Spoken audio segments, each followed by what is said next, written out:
નમસ્કાર બાળકો, આજે આપણે સંતુલન ચેપ્ટરના નીટ અને જી માટેનો બહુ જ અગત્યનો પોઈન્ટ, સંતુલન ચેપ્ટરની અંદરનો બહુ જ અગત્યનો પોઈન્ટ, એ ટોપિકનું નામ છે લ સેટેલિયર સિદ્ધાંત. આના પર ચર્ચા કરવાના છીએ. લ સેટેલિયર સિદ્ધાંત.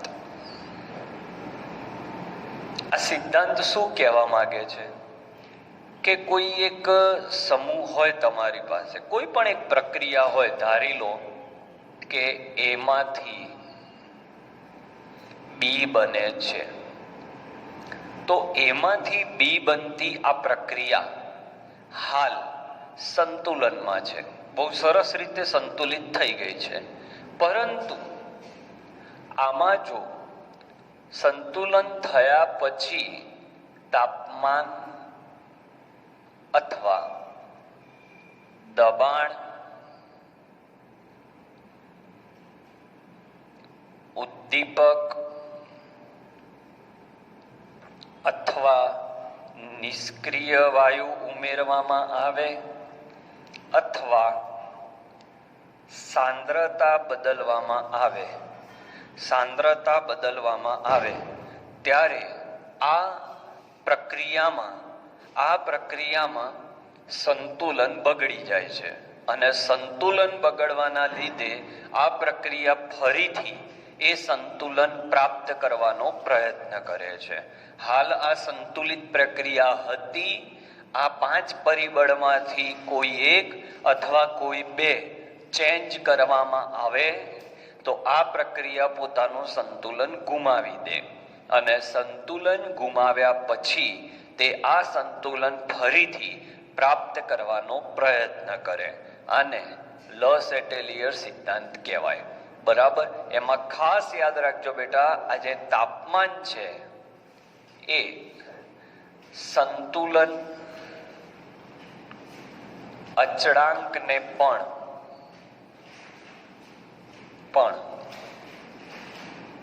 અસર કરે છે. અને નોંધ, લ સેટેલિયરે જે સિદ્ધાંત આપ્યો એ ઔદ્યોગિક એકમો માટે આપ્યો. એટલે ઔદ્યોગિક એકમોમાં શેમાં વધારે ફાયદો થાય એ ચેક કરવા માટે એને સિદ્ધાંત આપ્યો. અને આના માટે એને કહ્યું કે પ્રક્રિયા હંમેશા પુરોગામી દિશામાં થાય એવા પ્રયત્નો કરવા. કઈ દિશામાં થાય? પુરોગામી દિશામાં પ્રક્રિયા આગળ વધે તેના પ્રયત્નો કર્યા. બરાબર? તો એક પછી એક આપણે બધા જ નિયમો, આજે જે અસરો છે એ ભણતા જઈએ. તો સૌથી પહેલી અસર આપણે સાંદ્રતાની ભણવાના છીએ. સ્ક્રીનશોટ લઈ લેજો. પહેલો ટોપિક આપણે ભણવાના છીએ સાંદ્રતા. ઓકે, ચલો. કેવી રીતે કયું પરિબળ અસર કરે છે એની ચર્ચા આપણે કરીશું. બરાબર? તો સૌથી પહેલો પોઈન્ટ આપણે લઈએ સાંદ્રતા. ધારો કે એક પ્રક્રિયા છે, આર માંથી પી. તો આર શું છે તમે જાણો છો? આર એટલે પ્રક્રિયક અને પી એટલે નિપજ. આ એક સંતુલિત પ્રક્રિયા છે બેટા. તો અત્યારે કે લખાય, પણ આપણે દરેક સમય માટે ક્યુ પણ લખી શકીએ. તો નિપજની સાંદ્રતા ભાગ્યા પ્રક્રિયકની સાંદ્રતા. ઓકે, તમે જાણો છો ભાગફળ કેવી રીતે લખાય, તો આ રીતે લખાશે. હવે આપણે આની અંદર જુદા જુદા ચેન્જીસ કરીએ. તો હું પહેલા તમને કહું કે ભાઈ આરની સાંદ્રતા વધારો તો શું થાય? તો જેવું તમે આરની સાંદ્રતા વધારશો, આર છેદમાં છે, છેદ વધી જશે.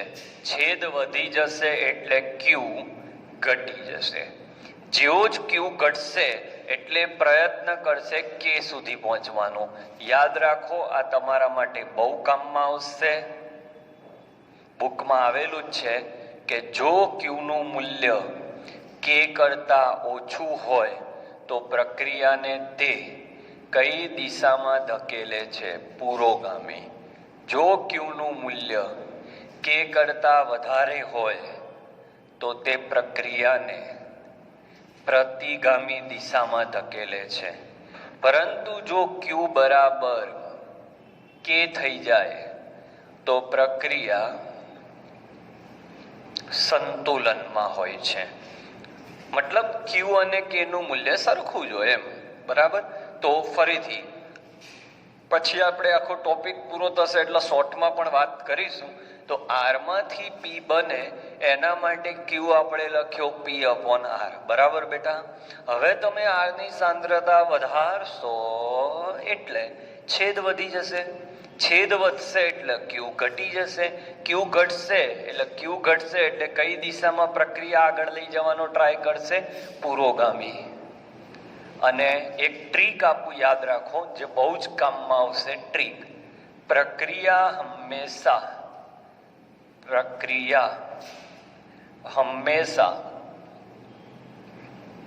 ઓછાથી વધુ તરફ આગળ વધે છે. પ્રક્રિયા હંમેશા ઓછાથી વધુ તરફ, એટલે કશું જ ના ખબર પડે તો આટલું જોઈ લો કે તમે આર વધાર્યો, ભૂલ થઈ, ઓછાથી વધુ નહીં, વધુથી ઓછા તરફ આગળ વધશે. જેમ કે તમે જેવો આર વધારશો એટલે આ વધારે ભાગ થયો એટલે આગળ તરફ જશે. આ બધું ના સમજવું હોય તો હવે ધારો કે બીજો ઓપ્શન આપણે આ રીતે લઈએ કે પ્રોડક્ટ વધારી, તો શું થશે? પ્રોડક્ટ વધારીશ એટલે અંશ વધશે એટલે ક્યુ વધી જશે. ક્યુ વધી ગયો એટલે એ પાછો આવવાનો પ્રયત્ન કરશે કે બનવા માટે, એટલે પ્રક્રિયા થશે પ્રતિગામી. ના ખબર પડે તો મેં જે ટ્રીક આપી એનો ઉપયોગ કરો. તમે પી વધાર્યો એટલે આ ભાગ વધી ગયો એટલે પ્રક્રિયા હંમેશા વધુથી ઓછા તરફ થાય. બરાબર? ત્રીજી શરત શું હોઈ શકે? તો આર ના મૂલ્યમાં તમે ઘટાડો કરો એટલે આ ઘટ્યું એટલે પાછો ક્યુ ઘટવાનો. આર ઘટ્યો એટલે ક્યુ વધી જશે. આર ઘટ્યો ક્યુ વધશે એટલે પાછો પ્રતિગામી. ના ખબર પડે તો ટ્રીક વાપરો કે જેવો જ તમારો આર ઘટ્યો એટલે એની સાપેક્ષમાં પી નું મૂલ્ય વધ્યું એટલે સંતુલન પાછું નિપજથી પ્રક્રિયક તરફ આગળ વધે. ચોથો ઓપ્શન તમે વિચારી શકો કે ભાઈ પ્રોડક્ટનું મૂલ્ય ઘટ્યું એટલે નિપજ ઘટી તો પાછો ક્યુ ઘટી ગયો. ક્યુ ઘટી જાય તો પ્રક્રિયા કઈ દિશામાં લઈ જાય? પુરોગામી. ઓકે, ઇન શોર્ટ આ વાક્ય યાદ રાખો તો તમને ખ્યાલ આવે કે આર વધારવાથી અને પી ઘટાડવાથી પ્રક્રિયા હંમેશા પુરોગામી દિશામાં આગળ વધે. બરાબર? સ્ક્રીનશોટ લઈ લો. 2-3 સરસ MCQ ચલાવું એટલે તમને ક્લિયર થઈ જાય. આ જ ટોપિકના સ્ક્રીનશોટ લઈ લેજો. પહેલી અસર ચાલુ થઈ રહી છે સાંદ્રતા. ચલો,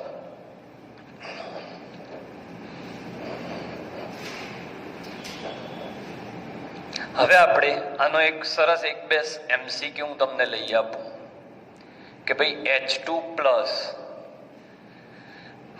I2 રિવર્સિબલ 2HI, તો અહીં H2 અને I2 ઉમેરતા શું થાય? જો H2 અને I2 ઉમેરીએ તો શું થાય? બરાબર? અથવા ઓપ્શન આપ્યો હોય કે આપેલ પ્રક્રિયાને પુરોગામી દિશામાં લઈ જવા માટે નીચેનામાંથી કયો વિકલ્પ યોગ્ય છે?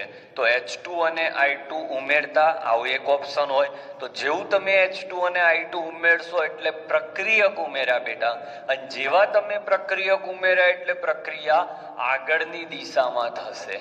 એટલે કઈ દિશામાં થઈ? પુરોગામી. બરાબર? ફાયદો થયો. ધારો કે બીજો ઓપ્શન એવો આપ્યો હોય મિત્ર કે HI ને પ્રક્રિયા મિશ્રણમાંથી દૂર કરતા, HI ને પ્રક્રિયા મિશ્રણમાંથી દૂર કરતા, એટલે આને તમે દૂર કર્યો, જેવો તમે આને દૂર કરશો એટલે આ ભાગ એની સાપેક્ષમાં વધી જવાનો, એટલે ફરીથી આ વધી ગયો એટલે એ પણ કઈ દિશામાં જશે? પુરોગામી. ડન. ચલો બીજો MCQ.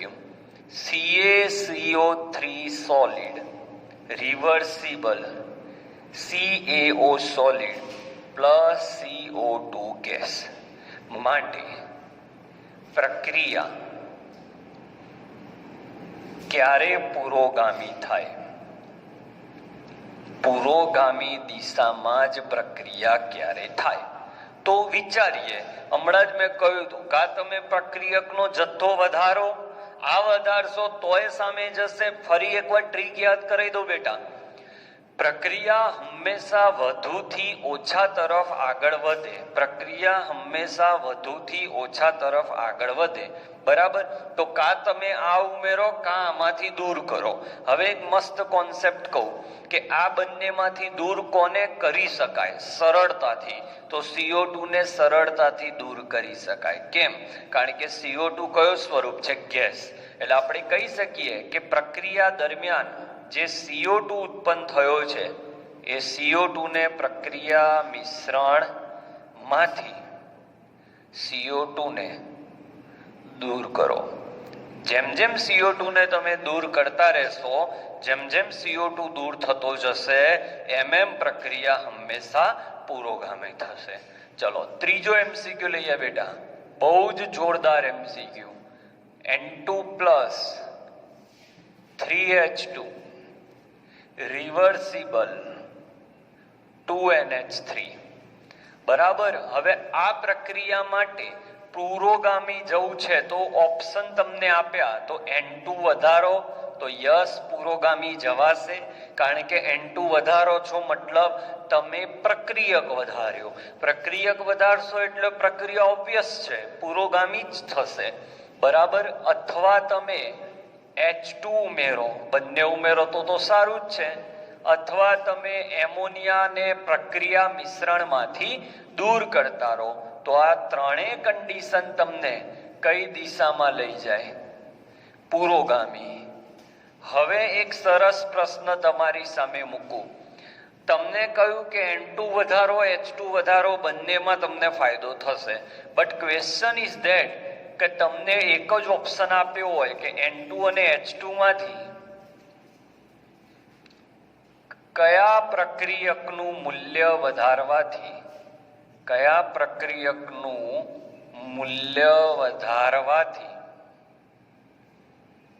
વધુ ફાયદો થાય.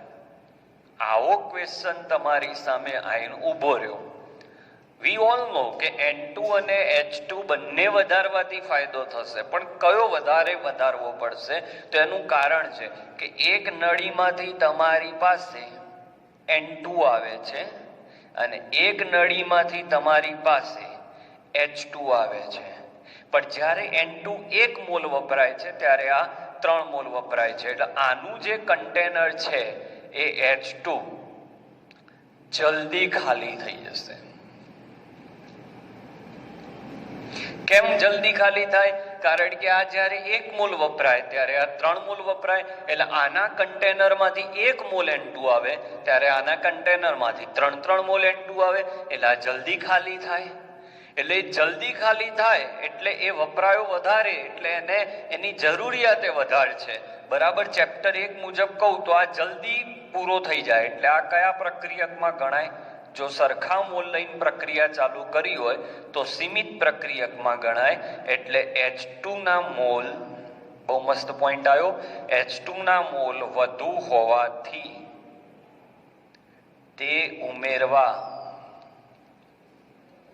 વધુ જરૂરી છે, કારણ કે એ પહેલા પતી જાય એમ છે. તો આ તમારો IMP ક્વેશ્ચન. બોલો ડન? ક્લિયર બેટા? તો સાંદ્રતા કેવી રીતે અસર કરે એનો એક સરસ 3 MCQ દ્વારા મેં તમને રજૂ કર્યું. આમાં મેં વચ્ચે ક્યાંય ક્યુ લાવ્યો નથી, ક્યુ સેજ પણ લાવ્યો નથી. સ્ક્રીનશોટ લઈ લેજો. સ્ક્રીનશોટ લઈ લો. હવે આપણે પોઈન્ટ નંબર 2 ઉપર જઈએ, દબાણ. આમાં ઘણા બધા છોકરાઓ કન્ફ્યુઝ છે, પણ એકદમ સરળ મેથડ આપું છું. એનો જોરદાર કોન્સેપ્ટ પણ છે. પણ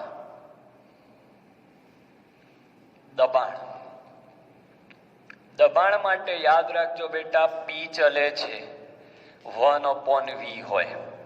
બીજી વાત કે દબાણ એ માત્ર વાયુરૂપ પ્રણાલીને જ લાગુ પડે, વાયુરૂપ પ્રણાલીને જ લાગુ પડે.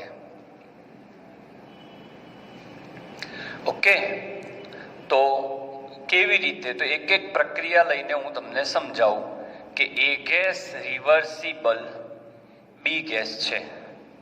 ઓકે, તો સૌથી પહેલા તમારે પ્રક્રિયકના વાયુરૂપ મોલ શોધવાના. તો અહીંયા NR એટલે પ્રક્રિયકના વાયુરૂપ મોલ 1 છે અને નિપજના વાયુરૂપ મોલ પણ 1 છે. તો આવી પ્રક્રિયા કે જેમાં બહુ જોરદાર પોઈન્ટ આવી રહ્યો છે, નીટ અને જીમાં બહુ વાર પૂછાયેલો છે, કે જેમાં પ્રક્રિયક અને નિપજના વાયુરૂપ મોલ, સાંભળજો, પ્રક્રિયક અને નિપજના વાયુરૂપ મોલ સરખા થતા હોય, એટલે કે તમે આનો ડેલ્ટા એન ગેસ ગણો તો ડેલ્ટા એન ગેસ નું સૂત્ર થાય NP માઇનસ NR, 1 માઇનસ 1 0. તો આવી પ્રક્રિયાઓ માટે દબાણની અસર કે કદની અસર થતી નથી. તો MCQ, નીચેનામાંથી કઈ પ્રક્રિયામાં દબાણના વધારા કે ઘટાડાની અસર નહીં થાય? તો જેમાં પ્રક્રિયક અને નિપજના વાયુરૂપ મોલ વધારે હશે એમાં અસર નહીં થાય. હવે ધારો કે એક ઉદાહરણ લઈએ આ રીતનું બેટા, કે 2A ગેસ રિવર્સિબલ બી ગેસ. તો હવે આમાં NR બરાબર 2 છે અને NP બરાબર 1 છે. તો દેખાય છે કે NR અને NP આ વખતે સરખા નથી. તો ટ્રીક યાદ રાખો, ટ્રીક. જો કોન્સેપ્ચ્યુઅલ અંદર જવું હોય તો પણ હું લઈ જઈ શકું છું, પણ જી નીટમાં જેટલું તમે ઇઝીલી ટ્રાય કરો એટલું સારું. જો NR ના મોલ વધારે હોય તો દબાણ વધારવાથી પ્રક્રિયા પુરોગામી થશે. હું આજના લેક્ચરમાં જે કંઈ પણ ટ્રીક આપું એ બધી જ ટ્રીક પ્રક્રિયાને પુરોગામી લઈ જવા માટેની ટ્રીક છે, પ્રતિગામી માટે નહીં. પ્રતિગામી માટે તમારું ઊંધું વિચારવાનું. તો જો NR ના મોલ વધારે હોય તો દબાણ વધારો. દબાણ વધારો એટલે અલ્ટિમેટલી તમે શું કર્યું કહેવાય? કદ ઘટાડ્યું કહેવાય. તો આપેલ પ્રક્રિયામાં દબાણ વધારવાથી પ્રક્રિયા પુરોગામી દિશામાં થશે. એટલે તમને એમ કે કન્ટેનર એટલે પાત્રનું કદ અડધું કર્યું, તો એનો અર્થ પણ એ જ થયો કે દબાણ બમણું થયું. તમારે કોઈ વાર શીખવું હોય કે સાહેબ કોન્સેપ્ટ શું, આવું કેમ, તો એના માટે એક ઉદાહરણ તમને આપી દઉં. આનો Q લખો તો Q શું આવે? PB અપોન PA નો સ્ક્વેર. તો જેવું તમે દબાણ વધારશો એ દબાણ નીચે સ્ક્વેર છે અને ઉપર એક જ વાર છે એટલે અસર નીચે વધારે થશે. જેવું તમારું દબાણ વધશે એટલે PA વધશે, આ વધશે પણ આની અસર વધારે એટલે Q ઘટી જવાનું જ. Q ઘટી જાય એટલે એ પ્રક્રિયાને કઈ દિશામાં લઈ જાય? પુરોગામી. સમજાય છે? તો એક પ્રક્રિયા એવી લીધી જેમાં NR અને NP સમાન છે, એક પ્રક્રિયા એવી લીધી કે જેમાં NR વધારે છે. હવે એક પ્રક્રિયા એવી લઈએ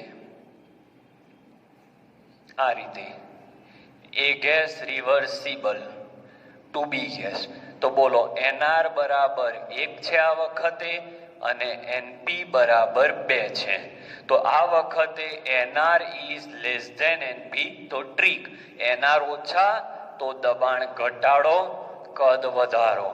જો NR વધારે તો દબાણનો વધારો ફાયદો કરે, NR ઓછા તો દબાણનો ઘટાડો ફાયદો કરે અને એ પ્રક્રિયાને કઈ દિશામાં લઈ જાય? પુરોગામી. ઇન શોર્ટ, NR જોવાના. જો NR બરાબર NP હોય તો દબાણની અસર ના થાય. જો NR વધારે હોય તો દબાણ વધારજો અને NR ઓછા હોય તો દબાણ ઘટાડજો. દબાણ વધારવું મતલબ કદ ઘટાડવું, અને અહીંયા કદ વધારવું. આ ત્રણેય ટ્રીક જે મેં લખી એ કઈ દિશામાં જવા માટે છે બેટા? પુરોગામી. ઓકે, ચલો આ કોની અસર મેં સમજાઈ દીધી તમને? દબાણની. હવે તાપમાનની ચલાવી દઉં અને એના પછી બંનેને મિક્સ કરીને પ્રશ્નો શીખવાડું. Please take the screenshot. ચલો સ્ક્રીનશોટ લેવાઈ ગયો. હવે લઈએ ત્રીજો પોઈન્ટ, તાપમાન.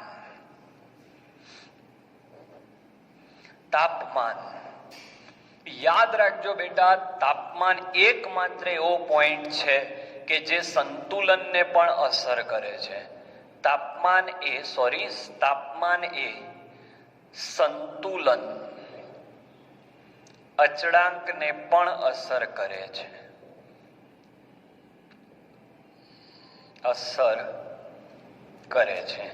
પ્રક્રિયા બે પ્રકારની હોય મિત્રો.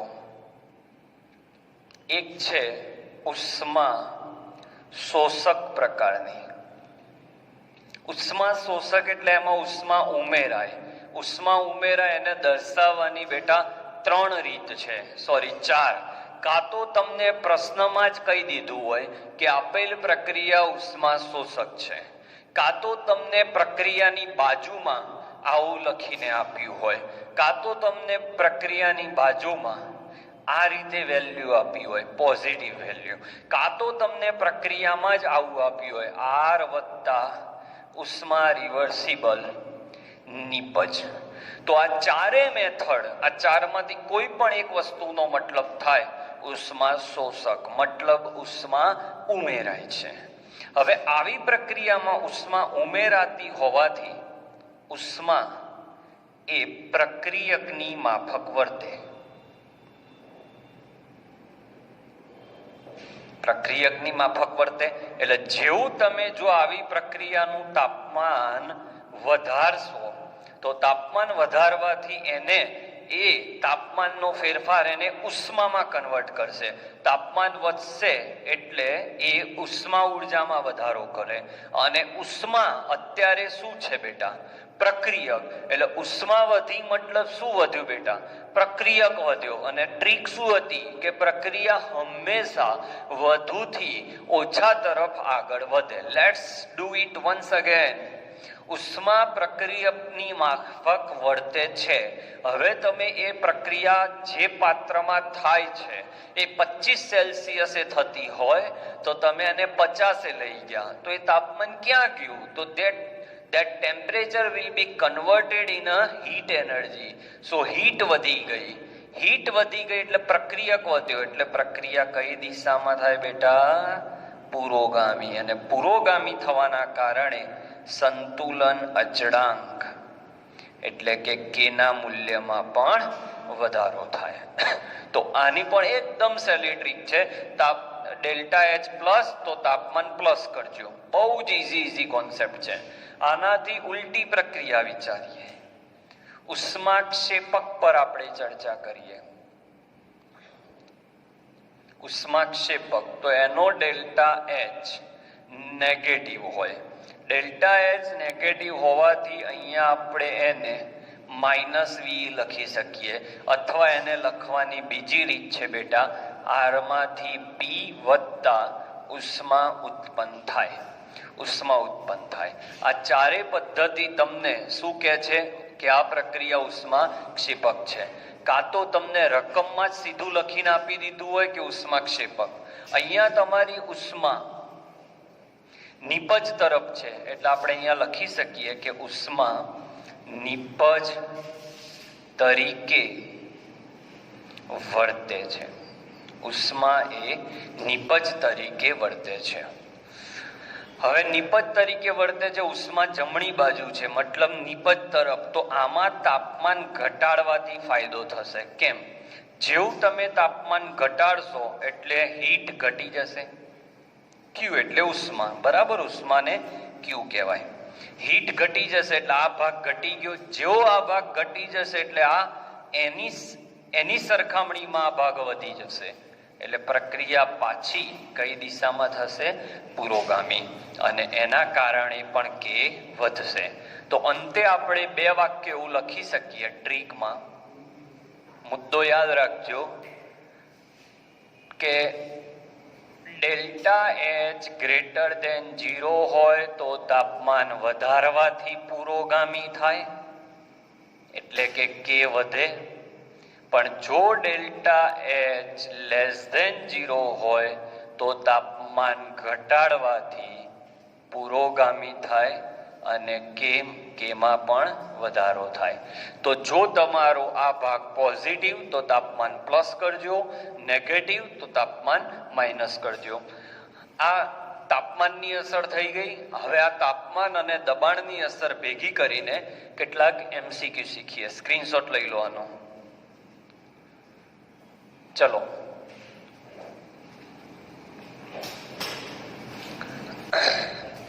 MCQ લઈએ. એક પ્રક્રિયા છે CaCO3 solid, reversible CaO solid, delta આપ્યો છે, અને CO2 ગેસ. આ પ્રક્રિયાને પુરોગામી દિશામાં લઈ જવા માટે તાપમાન અને દબાણની બેસ્ટ પરિસ્થિતિ જણાવો.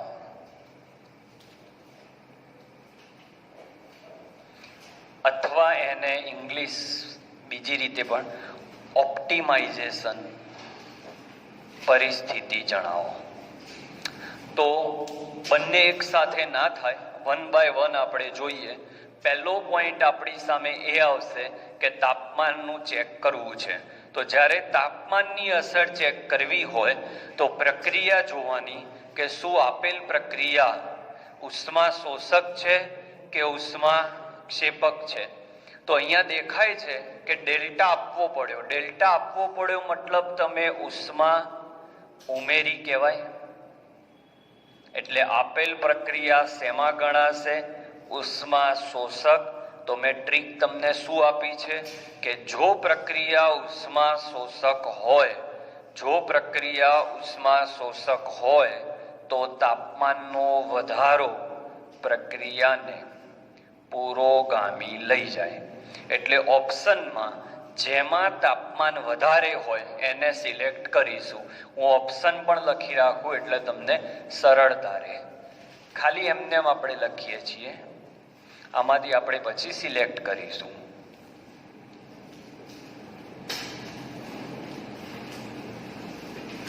આ એના ઓપ્શન લઈએ આપણે.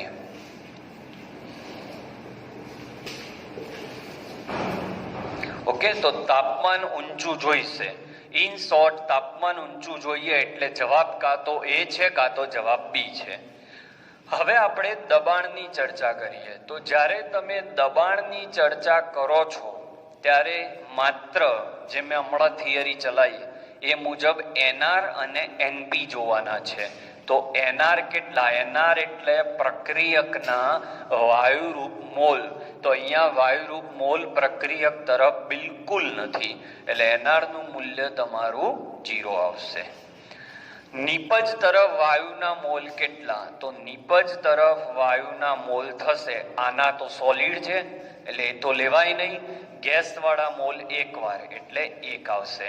તો NR નું મૂલ્ય NP કરતા ઓછું છે.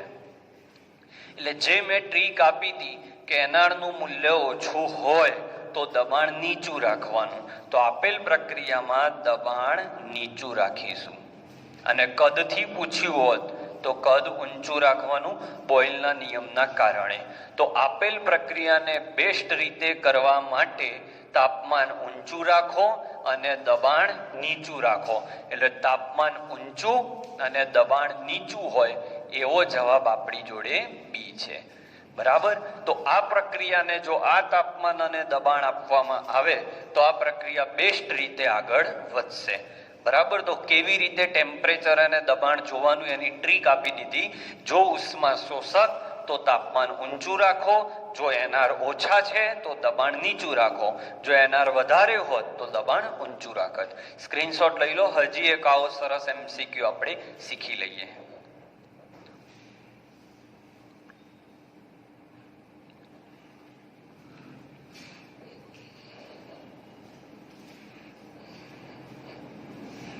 ઓપ્શન આજ રાખીએ. ક્વેશ્ચન લઈએ. N2 gas plus 3H2 gas reversible 2NH3 gas અને આનો ડેલ્ટા H તમને મૂલ્ય આપ્યું હોય ના આપ્યું હોય, નેગેટિવ સાઇન આપી. તો સૌથી પહેલા તાપમાન ચેક કરીએ. તો તાપમાન ચેક કરવા માટે ફરીથી હું તમને કહું, પ્રક્રિયા ઉષ્મા શોષક છે કે ઉષ્માક્ષેપક છે એ ચેક કરવું પડશે. તો આ ડેલ્ટા H કેવો છે? નેગેટિવ. નેગેટિવ છે મતલબ આપેલ પ્રક્રિયા ઉષ્માક્ષેપક છે. ઉષ્માક્ષેપક પ્રક્રિયા માટે તાપમાન ઘટાડવું જોઈએ, કારણ કે એનો ડેલ્ટા H <0 હોય. તાપમાન ઘટાડવું જોઈએ એટલે જવાબ કાં તો C છે કાં તો જવાબ D છે. બરાબર. હવે પ્રેશર તરફ જોઈએ. પ્રેશર માટે મેં હમણાં કહ્યું એમ NR અને NP જોવાનું. તો NR ના મોલ કેટલા? તો અહીંયા ગેસના મોલ. NR એટલે પ્રક્રિયકના વાયુરૂપ મોલ. તો અહીંયા ગેસના મોલ 1 અને આ ગેસના મોલ 3.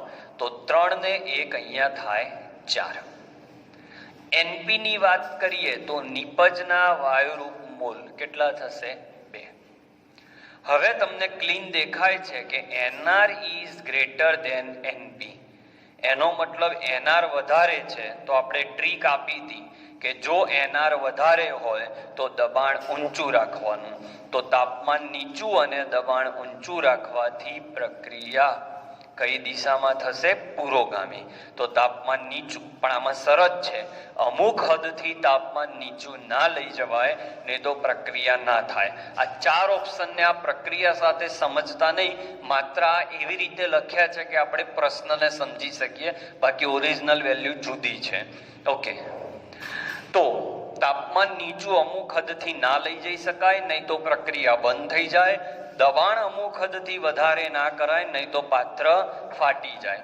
તો તાપમાન નીચું અને દબાણ ઊંચું હોય એવો ઓપ્શન આપણે સિલેક્ટ કરીએ તો આપેલ પ્રશ્નોનો જવાબ આવશે D.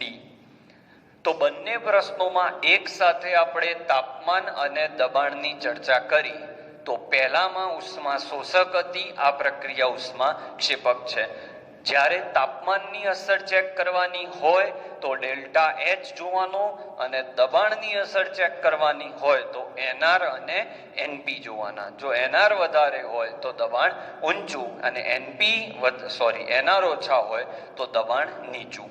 હજી એક પ્રશ્ન તમને આપીએ જે તમારે યુટ્યુબમાં કોમેન્ટ કરવાની. આનો સ્ક્રીનશોટ લઈ લો. એક પ્રશ્ન આપું છું, એનો જવાબ તમારે કોમેન્ટમાં મૂકવાનો. 2A gas plus B gas reversible to C gas નો ડેલ્ટા H પોઝિટિવ છે. તો આ પ્રક્રિયા માટે તાપમાન અને દબાણ એવા સમજાવો કે જેથી પ્રક્રિયા પુરોગામી થાય. ચલો બીજી reaction. H2 gas plus I2 gas reversible 2HI gas. આનો ડેલ્ટા H નેગેટિવ. તો ટેમ્પરેચર અને પ્રેશર સમજાવો. પછી 3A gas 2A gas reversible 3B gas. આનો ડેલ્ટા H નેગેટિવ. તો ટેમ્પરેચર અને પ્રેશર સમજાવો. A gas plus B liquid reversible 2C gas. એનો ડેલ્ટા H પોઝિટિવ. તો આ 4 MCQ માટે અને આના જેવા તમને લેવલ 1 અને લેવલ 2 આપેલું છે, એમાંથી આના જેવા લસ એટેલિયરના જેટલા પ્રશ્નો હોય એ સોલ્વ કરવાના. હવે એક ટોપિક ઉદ્દીપક છે જે તમારી 12મા ધોરણમાં 9 થી 10 વખત આવશે, તો એ તમે 12મામાં વધારે સારી રીતે સમજી શકશો. પણ હવે એક પોઈન્ટ એવો છે જે બુકમાં આપ્યો છે પણ મોટા ભાગે બાળકો એને ધ્યાનમાં નથી લેતા, તો એની ચર્ચા કરું છું. બરાબર, આ સ્ક્રીનશોટ લઈ લો તમે પહેલા. આ એક્સ્ટ્રા છે, બને તો યુટ્યુબમાં કોમેન્ટ કરજો. આને હું નંબર પણ આપી દઉં, આ 1 નંબર, એટલે જવાબ લખતી વખતે તમને સરળતા રહે. ઓકે, ચલો.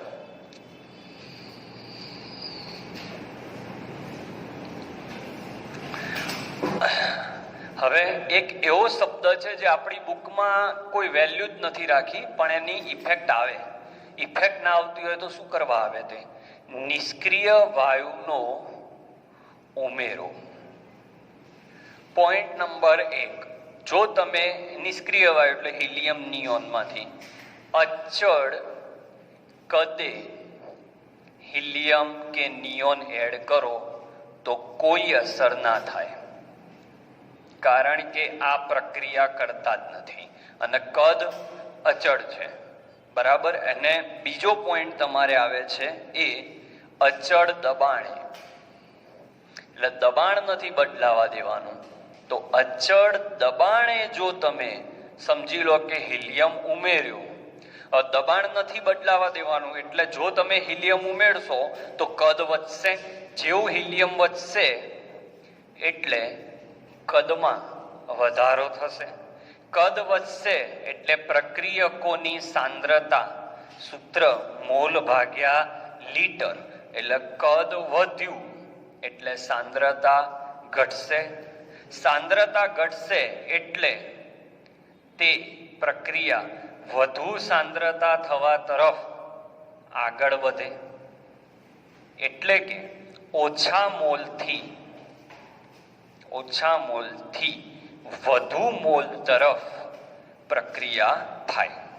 મતલબ કે ધારો કે તમારી જોડે આ રિએક્શન છે N2 + 3H2 રિવર્સિબલ 2NH3. આ એક પાત્રમાં થતી પ્રક્રિયા છે. હવે આ પ્રક્રિયામાં જો તમે આ એક પાત્રમાં થતી પ્રક્રિયા છે, આ પ્રક્રિયામાં જો તમે અચળ કદે કંઈ ઉમેરશો, એટલે અચળ કદ જેવું જ રાખશો, એટલે કે તમે આમાં પાત્રનું કદ નહીં વધારી શકો. પણ જો અચળ દબાણ શબ્દ હશે, હવે તમે આમાં નિષ્ક્રિય વાયુ એડ કર્યો તો શું થશે? દબાણ બદલાવા નથી દેવાનું, એટલે નિષ્ક્રિય વાયુ એડ થશે એટલે આ પ્રક્રિયાના પાત્રનું કદ વધારવું પડશે, એટલે કદ વધશે. કદ વધશે એટલે સાંદ્રતા ઘટશે, એટલે સાંદ્રતા વધુ તરફ આગળ વધવાનો પ્રયત્ન કરશે. એના માટે મોલ વધારવા પડશે, અને મોલ વધારવા હોય તો ઓછા મોલથી વધુ મોલ તરફ આવવું પડે. તો અહીંયા મોલ 2 છે અને અહીંયા મોલ 3 અને આ 1 4 છે, એટલે ઓછા મોલથી, એટલે કે એમોનિયાથી N2 અને H2 તરફ પ્રક્રિયા થાય. આ પોઈન્ટ આપણી બુકમાં નથી, એટલે વેલ ડિટેલમાં સમજજો. ફરીથી કહું, અચળ કદે ઉમેરવામાં આવેલો નિષ્ક્રિય વાયુ અસર કરતો નથી, પણ અચળ દબાણ રાખવું હોય અને નિષ્ક્રિય વાયુ ઉમેરશો તો એ વાયુ આની અંદર જશે, આ પાત્રનું કદ વધી જશે. કદ વધવાથી સાંદ્રતા ઘટી જશે, એટલે એ સાંદ્રતા વધારવાનો પ્રયત્ન કરશે. સાંદ્રતા વધારવી હોય તો અંશ વધારવો પડે, મોલ વધારવા પડે. મોલ વધારવા હોય તો ઓછા મોલથી વધુ મોલ તરફ પ્રક્રિયા થાય. ઓકે, તો આ પોઈન્ટ અહીંયા છે. ઉદ્દીપકનો પોઈન્ટ 12માં છે, એટલે આપણે એમાં ચર્ચા કરીશું. હવે લેવલ 1 અને લેવલ 2ના પ્રશ્ન નંબર હું ટીક કરાવું છું, એ કરી લેજો. આનો સ્ક્રીનશોટ લઈ લો. પછી લેવલ 1માંથી આ ટોપિકના કયા કયા MCQ છે તો નંબર ટીક કરી લેજો. લેવલ 1માં 3, 4, પછી 3, 4,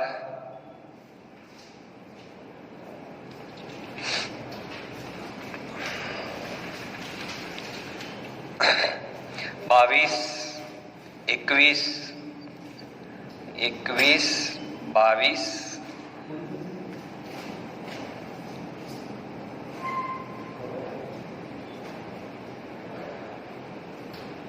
36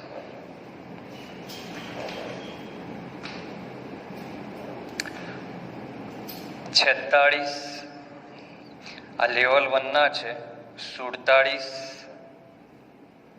અને 50 લેવલ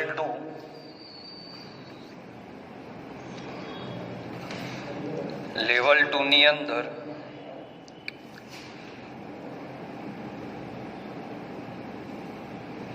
લગભગ કોઈ છે નહીં, છતાં જો કોઈ હોય જોઈ લઈએ.